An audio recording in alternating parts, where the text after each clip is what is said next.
C'est bon, ça tourne.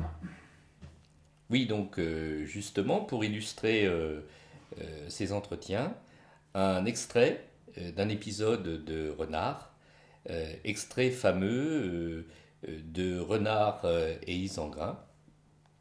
Donc je pense que vous allez reconnaître ce passage des frasques de Renard vis-à-vis de son cousin le loup.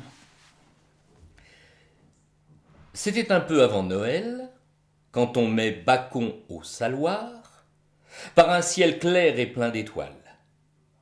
Le vivier où Isengrin devait pêcher était gelé et l'on pouvait danser dessus, sauf en un pertuis fait pour les vilains pour y mener boire et jouer leur troupeau le soir.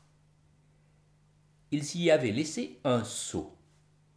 C'est là que Renard va tout droit et dit, regardant son compère, « Seigneur, venez ici où sont poissons en abondance, et cet engin nous sert à pêcher des anguilles et des barbeaux, et d'autres poissons bons et beaux. » « Frère Renard, dit Isengrin, prenez ce seau, attachez-le bien solidement à ma queue.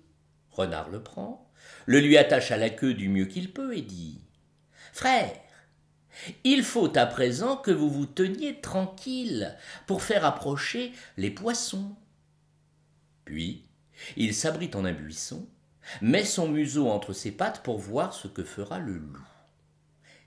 Isengrin reste sur la glace et le seau, dans le vivier, s'emplit à foison de glaçons. L'eau commence à durcir en glace et à emprisonner le seau qui est attaché à la queue, plein de glaçons, à déborder. La queue est prise en l'eau gelée et reste scellée dans la glace. Il tente de se soulever, croyant qu'il va tirer le seau. Il essaie de maintes façons, mais en vain, et il s'inquiète. Il appelle Renard et dit qu'il ne veut plus rester ici puisque l'aube a déjà paru. Renard a relevé la tête, ouvre ses yeux et le regarde.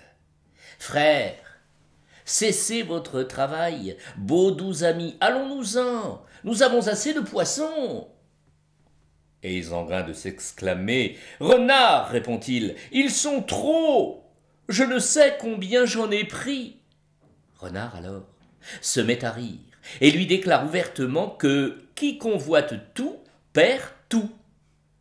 La nuit s'achève et l'aube pointe. Au matin, le soleil se lève. La neige a blanchi les chemins et messire Martin des Granges, un vavasseur très à son aise, qui habitait près de l'étang, était debout avec ses gens qui étaient moult joyeux et gais. Il prend un corps, elle ses chiens, puis il fait seller son cheval. Tous ces gens crient et font tapage. Renard les entend et se sauve jusqu'à l'abri de sa tanière. Isengrin reste pris au piège. À grand effort, il tire et donne des secousses qui manquent de lui déchirer la peau. Et s'il voulait enfin partir d'ici, il devrait y laisser la queue. Pendant qu'Isengrin se débat, un valet arrive en trottant, tenant 2 lévriers en laisse. Il voit Isengrin et s'élance vers lui, qui gèle sur la glace et dont l'encolure est pelée. Il le regarde et puis s'écrie « Ah, ah, le loup, à l'aide, à l'aide !»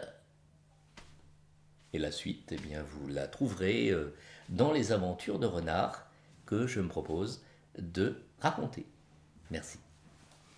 Merci beaucoup. Oups. Je voulais essayer de reprendre un petit peu votre position, juste faire deux